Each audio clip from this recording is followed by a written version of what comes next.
Welcome back to the show, Reds. This is the Shankly Sessions, the Liverpool podcast we bring you normally each and every week, but it feels like it's been a while since we did a Shankly session. So we're going to be bringing you tonight a Bournemouth preview. We're going to be talking about, of course, Sven-Göran Eriksson and potentially captaining that Liverpool Legends team in March against Ajax. We're going to be talking about Jordan Henderson, interesting interview today after signing for Ajax. Get your thoughts on that. We're also going to be getting your thoughts, folks, on Darwin Núñez. What's your thoughts on Darwin so far this season? And I've made a little interesting kind of comparison with Emil Heskey, who gave an interview talking about kind of getting into how he didn't see his role being just to provide goals and stuff like that. It was a much broader role and stuff like that. Maybe that's how we have to start thinking more about Darwin Núñez. But we'll get your thoughts on that as well. Of course, we'll always start normally with Jurgen Klopp's presser. But tonight we're going to start with unfortunate news that a Red has passed away. Alex South has passed away, unfortunately, at the age of 93, great age. He was signed from Brighton and Hove Albion by Don Welch in December 1954. He debuted for the club was the following month against Lincoln City. We're beaten 1-0 after extra time in the FA Cup third round replay at Anfield. He featured 7 times in total during the second half of that season. Grabbing his only Liverpool goal, which was an 85th minute equaliser in a 4-4 home draw against Luton Town. He remained at the club until October 1956 when he departed to join Halifax Town. And I think his record shows that he had something over 300 appearances for Halifax Town, I think, where he finished out his career. So RIP Alex South, and our thoughts and condolences go out to the greater South family. And the Liverpool community in general, and those especially who are old enough to remember watching this man play. Sad news, but of course, great age, 93, of course. Right, let's get into Jurgen's presser before we do that. Daz is in the comments. Big up, Daz. How are you, my friend? Hope you're doing well. Hope it's all good. It's freezing out there, and it was freezing this morning as well. I went with my daughter this morning to sit her driving test. We'd put in about 3 or 4 weeks hard graft on the driving test, covered every base, every maneuver. The car was perfect. Everything was sorted, good to go. And when we got to the test centre, the tests were cancelled because of the icy conditions. So there you go. So that's how my weekend started on the Friday. So there you go, and then into work. So let's get into Jurgen's presser. Let's see what he had to say. Started off, of course, right out of the bat, of course, being asked on Salah. Where else would you see?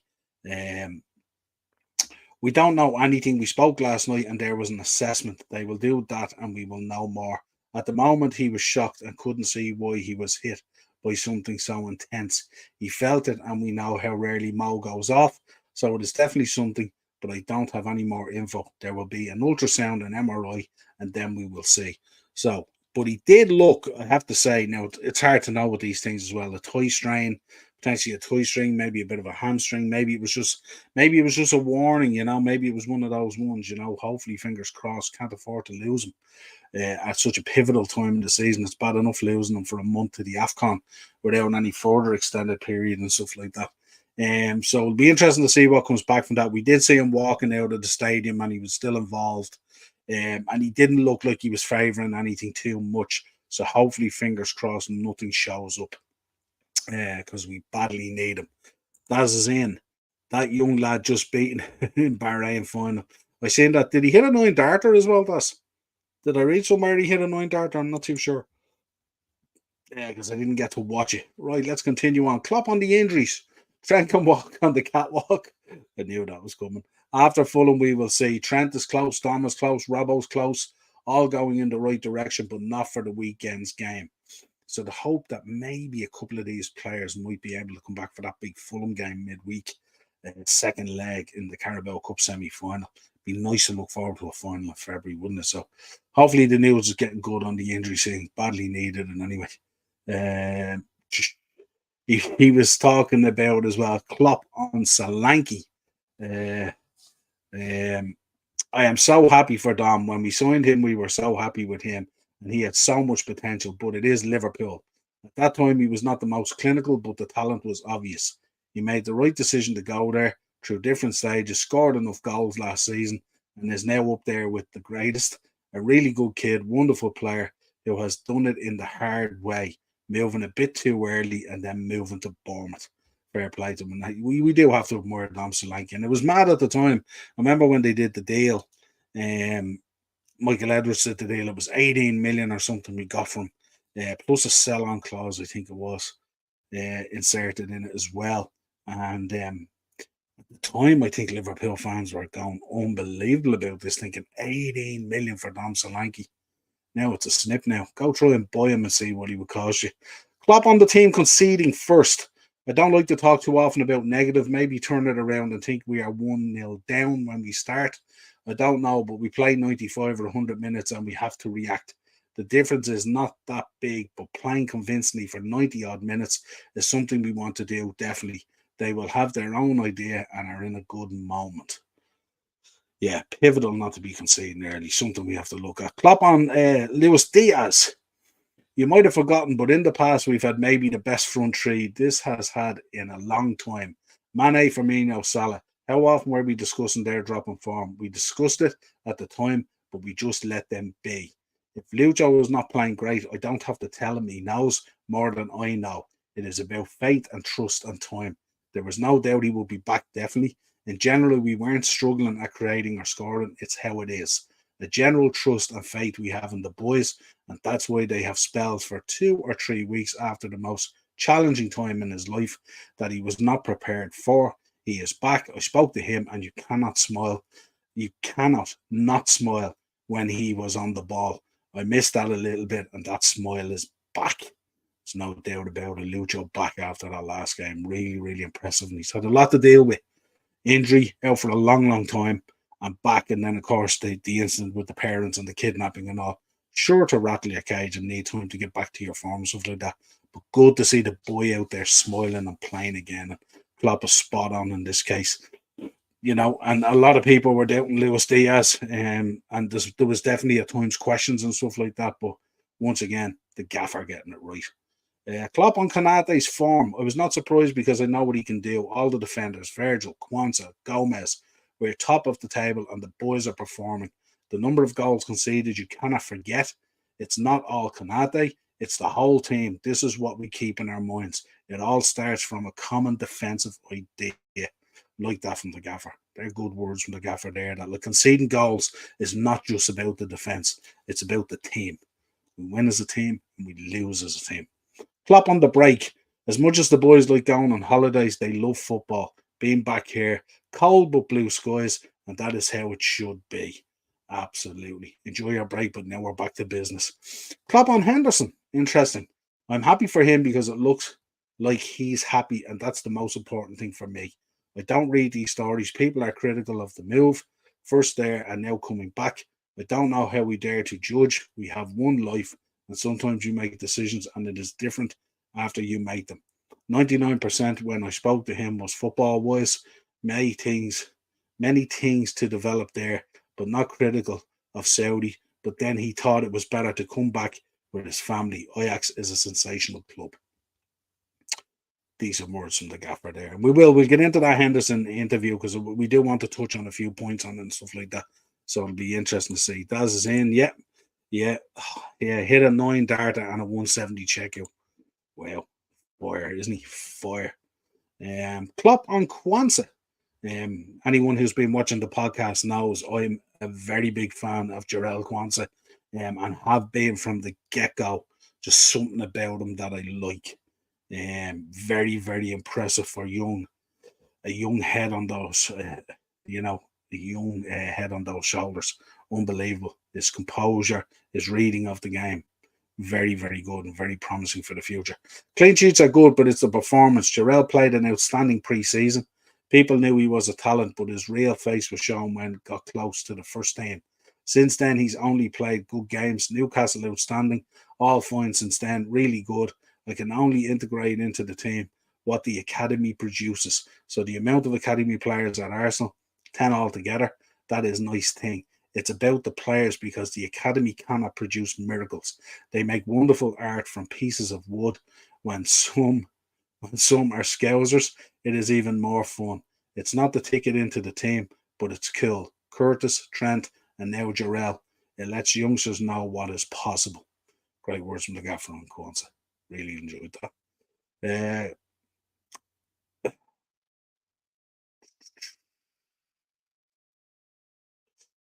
Yeah, so that was really the bones of that, to be honest. Really summed it up. Didn't give us a whole lot, really. I mean, just basically we know now that there isn't going to be any returns for the weekend. So we know that much anyway. So let's get into some other bits and pieces here. I wanted to, before we get into the game, give my thoughts on this. Heartbreaking, of course, to watch it and to hear Sven-Goran Eriksson, the cancer diagnosis, and the news isn't good, it's inoperable, and all that kind of stuff. And it takes a certain bravery to give an interview like that. It must be really, really tough to sit there and talk about how in the next 12 months your life is going to end, so really difficult. But nice to hear him talking about being a Liverpool fan, and how he would have loved to manage Liverpool at Anfield and all that kind of stuff and all. And you see some of the pictures there I select and stuff like that. And Doug did a great job blasting it out there on Twitter, like a lot of us and stuff like that. And he got to talk about it on Sky Sports that we should make it happen. Robbie Fowler got involved. People have been getting involved. Liverpool Foundation. And hopefully there is potential that maybe Sven he can come over and manage Liverpool for that Legends game against Ajax. I think it's in March and stuff like that. That would be absolutely fabulous. And it's kind of, folks, it's what we are as a club, isn't it? It's what Liverpool is as a club. When we do these things, the way we touch people's hearts and touch people's lives and all that kind of stuff, where the club is drenched in the history of this kind of thing and stuff like that. And to do it one more time for Sven-Goran Eriksson as a kind of a, dare I say, a dying wish and stuff like that is it's a big deal and stuff like that. And hats off to the club if they can pull it off and stuff like that, So let's see what happens. Baz is in. What's up, Baz? How are you, my friend? What's the crack? The crack is, Baz, we've got 5 days before we go to the Royal Rumble in Tampa, and I'm super excited. I cannot wait. So that's going to be a lot of fun. Let's talk about Núñez. There was a comparison done there in relation to Núñez, comparing him this season to last season. And it looks like on a lot of the key metrics, now we obviously know he's missing goals and stuff like that, but he's also creating opportunities and getting assists. And we'd like to see him bag a lot more and score a lot more goals, because there's one thing we know about Darwin Núñez: when he scores the goal, the smile and the joy and the celebration and delight it's childlike when you look at a kid scoring in an underage team or something like that. And it's great to see that kind of feeling is still there, even at that level and stuff like that. But a lot of his key metrics have come up on last season. And I think it's something we just have to work through and stuff like that. And it was interesting. I'll go full screen on this because I wanted to go back and listen to Emile Heskey's interview again, which was kind of telling and stuff like that. And it was interesting as well because, Emile Heskey, when he was at the club as well, was kind of felt that way as well at times, And he said in his interview, he says, I never saw myself as just goals. I always wanted to be on the ball, option and option in all aspects. And that's telling as well. And we can see shades of that with Darwin as well. You can see like he wants the ball, demands the ball, wants to create stuff when he can't score himself and stuff like that and all. But yes, we want him bagging a few more goals. But it was interesting when I looked at the stats and I listened to some of the Darwin Núñez stuff. I went back to look at the Emile Heskey interview and stuff like that, and it was interesting the parameters between it and the dynamic between it as well. Very, very alike and stuff like that. I think Darwin will come good. I think he needs to bag a couple of goals, and then I think he'll be off and running again. I think he's just going through a difficult start. Not unusual at Liverpool. Down through history, we've seen a number of players have done this, where they have kind of gone through a barren period and suddenly then they just take off and stuff like that. And I think it's there. I like that he still is getting into the positions. He said it even himself. He doesn't know what he has to do for the ball to go in. We've just come up against some unbelievable keepers at times. The Bravkov's been unbelievable. Leno at the Fulham game was unbelievable as well. So hopefully at the weekend we'll come up against Bournemouth, and maybe if he comes on and he plays or whatever it is, he'll bag a few goals and get going, and that's what we want to see, of course. So big up Darwin. Let's talk about the Hendo interview. Let me know your thoughts on this if you've seen it. Big up, Jack. What's happening? Just doing a preview for the Bournemouth game, Jack. And discussing a few things. But let me know what your thoughts were. I don't know if he's cut this Hendo interview today, but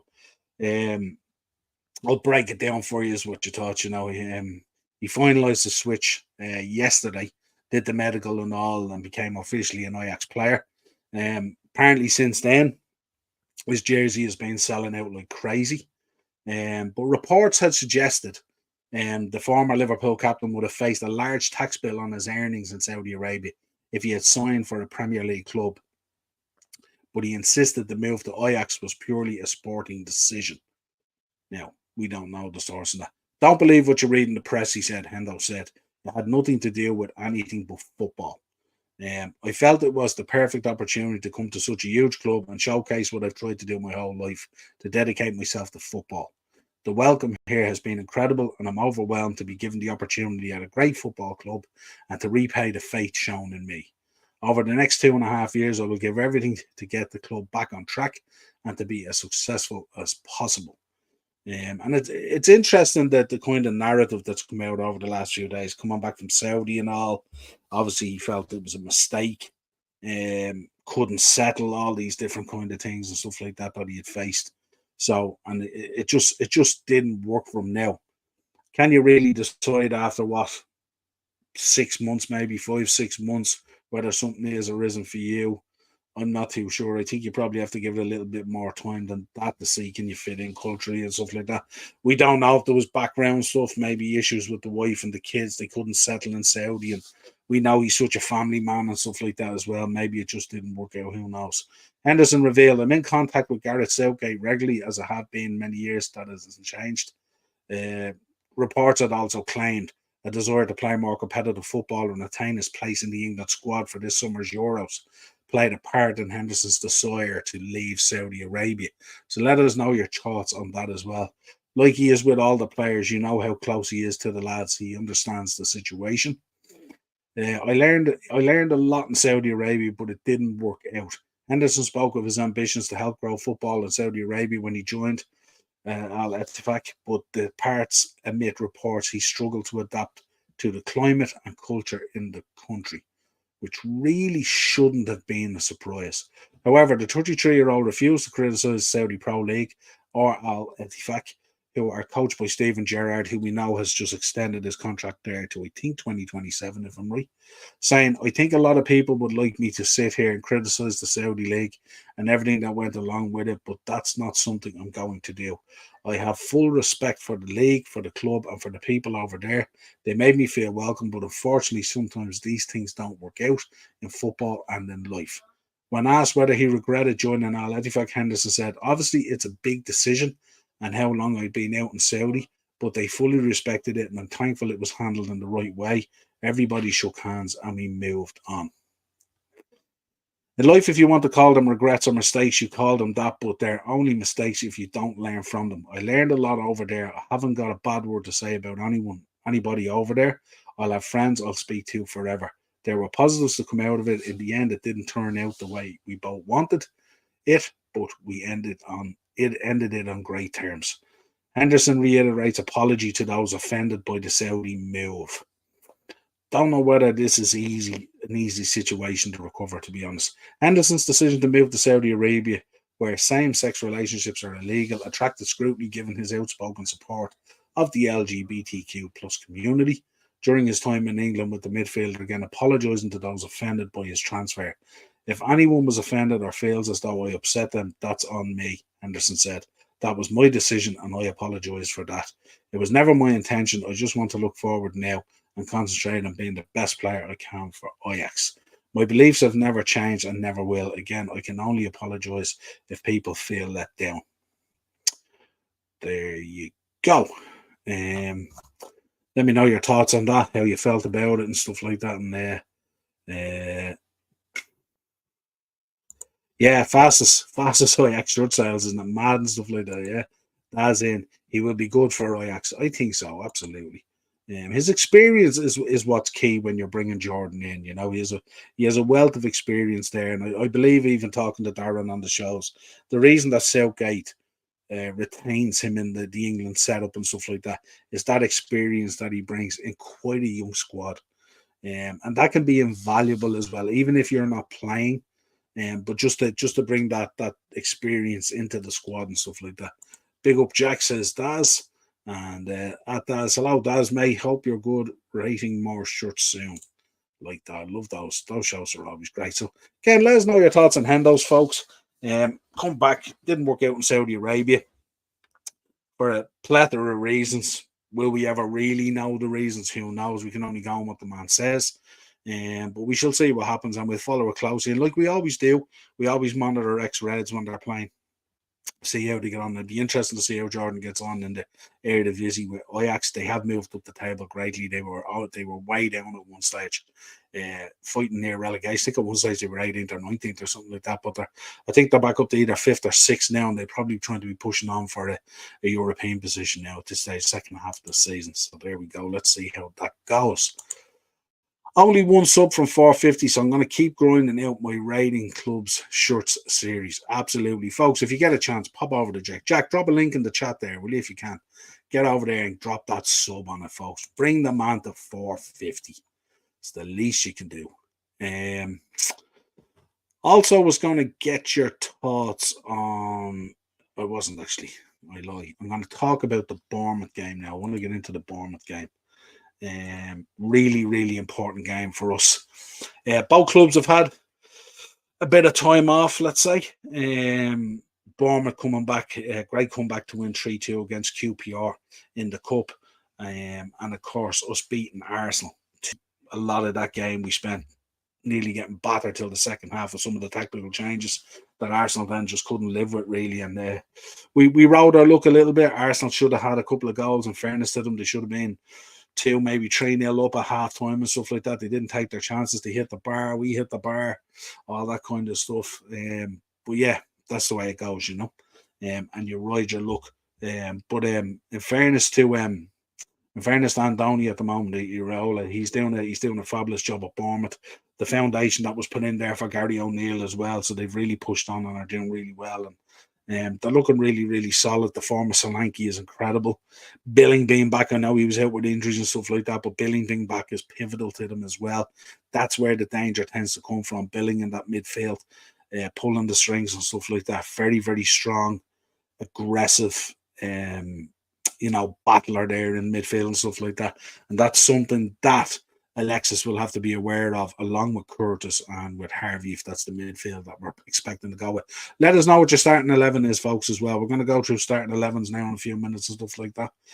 So let us know your starting 11 for the Liverpool game against away to Bournemouth in the Vitality. What are we going to talk about? We'll talk about a little bit of form here at the moment. Bournemouth at the moment in all competitions, 5 wins and 1 loss. And in the Premier League, 4 wins, a draw and a loss. The draw coming against Aston Villa 2-2 and the loss coming against Spurs, who beat them 3-1. But they've had some impressive wins in the last month or so. Beating Crystal Palace 2-0, beating Man United 3-0. Really impressive performance. Turning around Nottingham Forest as well, winning 3-2. And also rounding out a 3-0 win against Fulham. So their form is good against teams that have been good as well. The likes of Fulham and all shown form. So to beat them is no slouch. Our form at the moment, it's 5 wins and a draw in all competitions. And in the Premier League, 4 wins and 2 draws. Of course, the draws coming against Man United, the 0-0. Shocking. And then the 1-1 with Arsenal. Whereas we know, more apologies to the usual kind of nonsense. Just crazy stuff and all. So very, very frustrating. Let's get into some sort of team news here at the moment. So if you're looking at Bournemouth at the moment,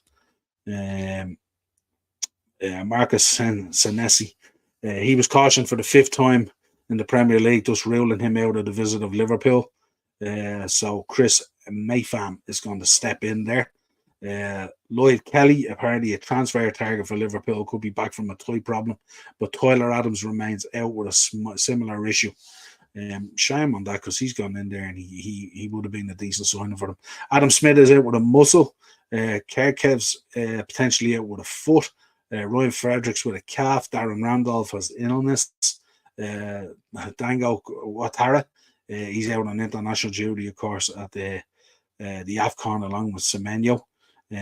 So they won't face the Reds either. Joe Rothwell, who else is out at the moment? Joe Rothwell and Hama Traore have departed on loan for Southampton and Napoli.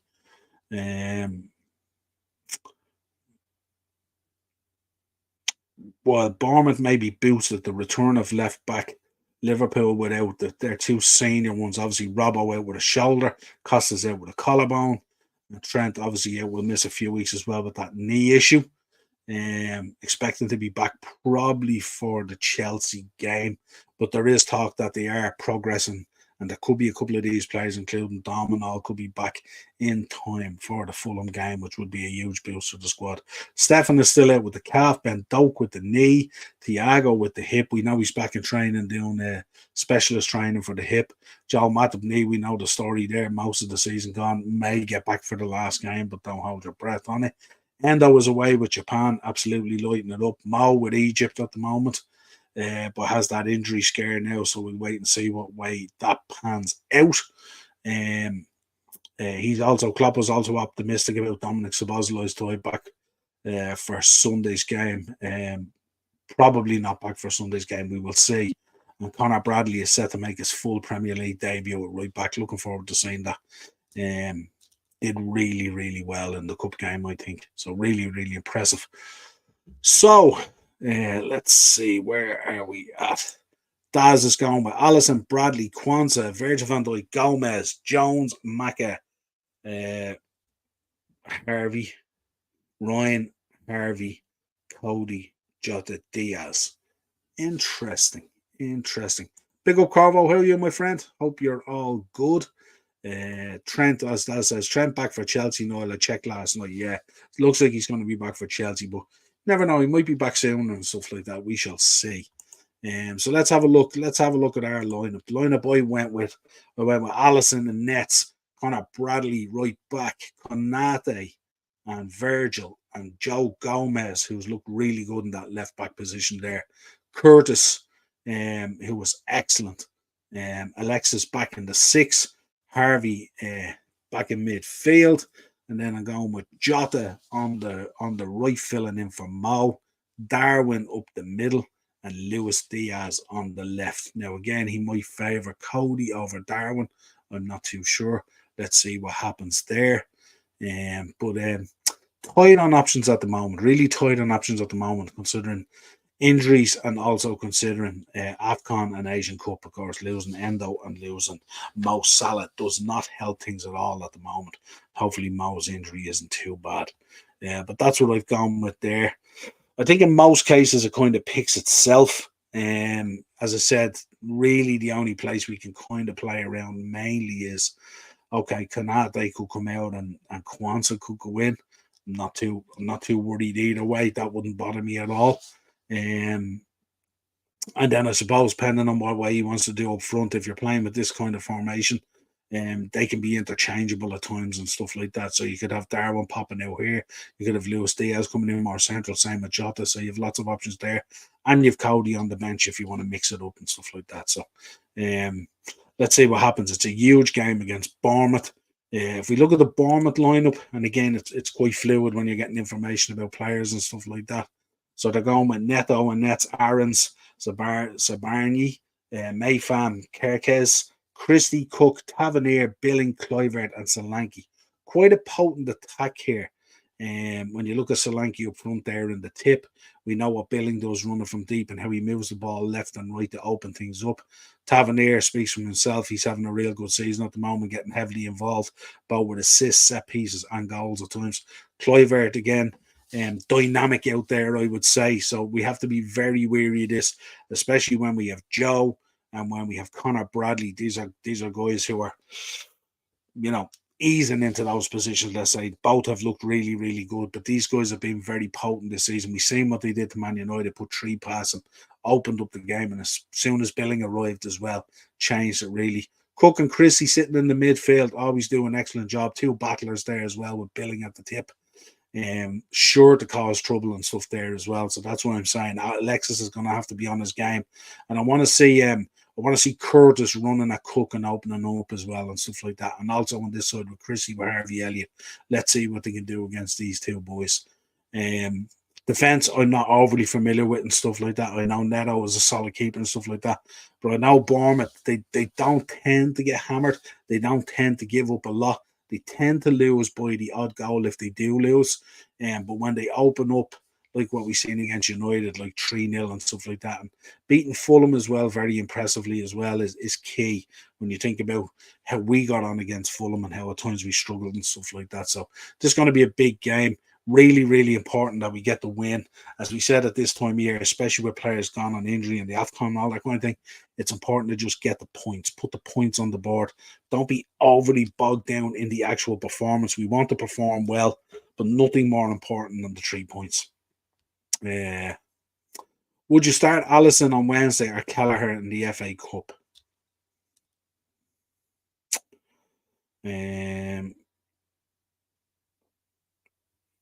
I know it's hard to know, really. I don't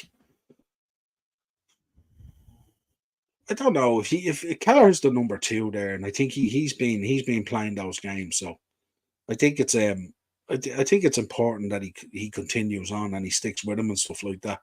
I wouldn't be overly worried about it. I've always favoured at times when managers get to these stage of cup competition, stuff like that, that you should play your strongest 11 that you can and stuff like that. So if we go with that premise, then you would expect Allison to come in. But I think it would be very unfair if Kelleher's been playing in the games and stuff like that, that you would just drop Allison in there because you're now at the business end of it and stuff like that and all. I don't have any doubts on Kelleher there at all. So I'd probably stick with Kelleher. To be honest with you, I think if we were to crash out against Fulham, and I don't think we will, but I think if we were to crash out against Fulham, I should say, I think you'd be very hard pressed to lay it at Kelleher's door.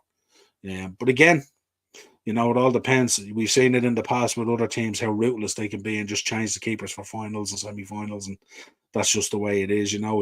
It's all about putting the silverware in the cabinet, isn't it? Really. So, but great question, Das. Great question. So, what are we thinking? Give us a prediction on this one. Where's the trouble going to come from? We obviously identified it there. Tavernier, very good. Billing, Kluivert, and Solanke, quite potent they have been, I would say. So let us know, what is your prediction for the game? What are you going for this one? Are we going to see a Reds win? I think we're going to win 3-1. And of course, I don't have to tell you where the 1 goal is going to come from, because I think it's going to come from our old boy, Dom Solanke. Again, I think it's really, really important that we go out and we start strong and we lay down a marker and we try and quieten down the crowd. The Vitality Stadium is quite a tough place to go to. You'll see it there even from the lineup I did. When I do these lineups, I pick the away grounds when we're away and stuff like that. So you can see how imposing that ground can be on you. They're right on top of you, you know what I mean?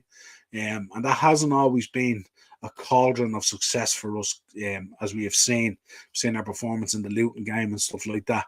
Really, it wasn't really what we wanted and stuff like that. And the Vitality Stadium will create that kind of atmosphere as well.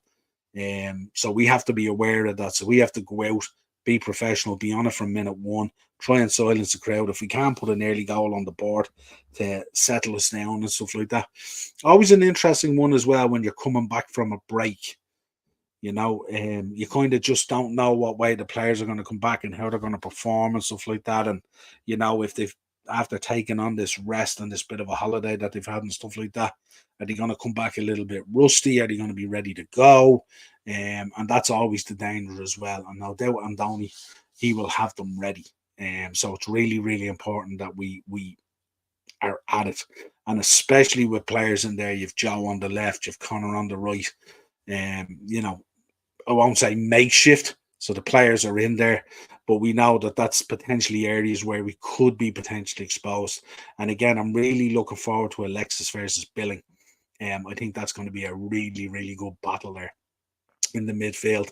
And I think, as I've often said before, the midfield is where this game's going to be won or lost. Really got to cut that supply off.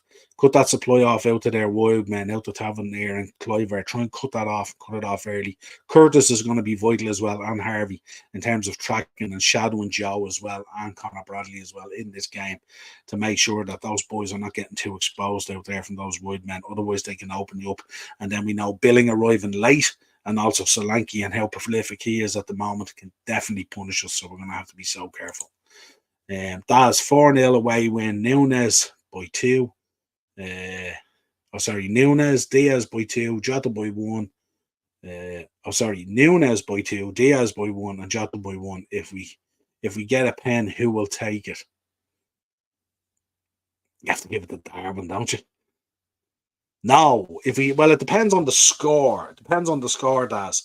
I would say if we're 3-0 up, or we're 2-0 up with marginal minutes to go and we got a penalty, you'd have to give it to Joe Gomez, wouldn't you?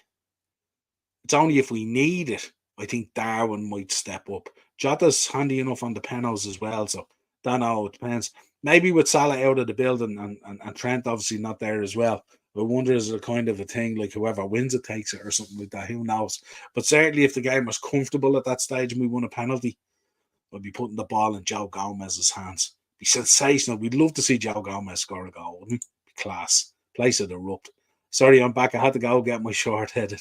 I will post it once I'll be back. Absolutely, pal. Any news on my boys of Boslow? Yeah, they reckon he's progressing. They reckon he might be ready for Fulham midweek, which would be great if he can return that quick and stuff like that. Because certainly, we're quite exposed at the moment, player wise, option wise. So yeah, really important key that we get him back. So yeah, as I said, I'm going for 3-1. Let us know in the chat what you think. What scoreline are you going for against Bournemouth? Daz thinks a big 4-0 away win. We'd certainly take that. We'd lap that up. That'd be fantastic. And then I think we embark on we're back in cup game action then, isn't it? And then I think we have, is it Chelsea on the 30th or something like that? That's our next kind of league game or something like that. So nice. This is how it's going. All games coming at us thick and fast. Before you know, we'll be back in Europe as well. And who knows, once the weekend is out of the way, we're literally, we're halfway nearly through the AFCON at that stage, so it's impressive, it's going quick, but it's a case of over the next couple of weeks getting the results that we want, getting to the end of that, getting Endo back, getting Mo back. Hopefully the injury isn't bad, and obviously Dominic return and Trent return, and there's going to be a huge lift.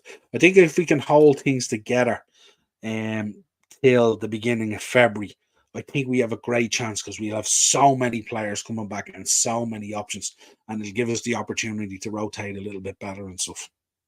31st Chelsea on TNT, Daz. Yeah, absolutely. I knew that. So the guts of 11 days after the Bournemouth game. So, but it'll be thick and fast. There's no doubt about it. Looking forward to that Chelsea game as well. Nothing but a win. We can't slip up and keep Man City on their toes. Yeah, it was interesting, Keith, the other night. I was looking at it when Norwich got through in the FA Cup. I was remembering back to that huddle. Remember when Stevie said we don't let this slip, and I was thinking, Jesus. I was sick. Yeah, but nothing but a win. And as I said earlier, points over performance. Want the guys to perform well, but the most important thing is get out of there with the 3 points. Maintain our position in the league where we are at the moment. So that's it, folks. That's your Bournemouth preview. And other bits and pieces thrown in there as well. I'll probably be back on Sunday evening with a match reaction.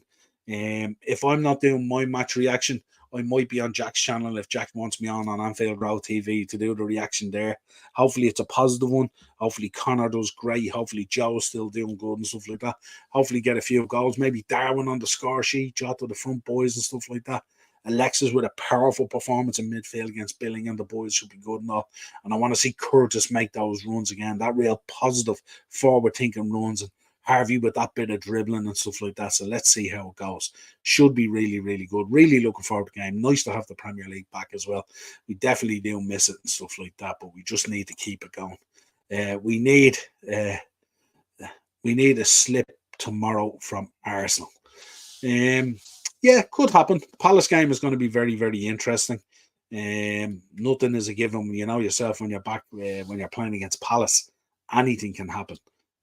So it should be a very interesting game. I tell you, there'll be war. Don't forget, folks, I should remind you as well, Del Boy Gunner TV. Check out Del's channel. He's going to be doing a watch along with Kyle tomorrow for the Crystal Palace game. And it's sure not to be missed, kicking off at 12:30. It's going to be absolutely electric.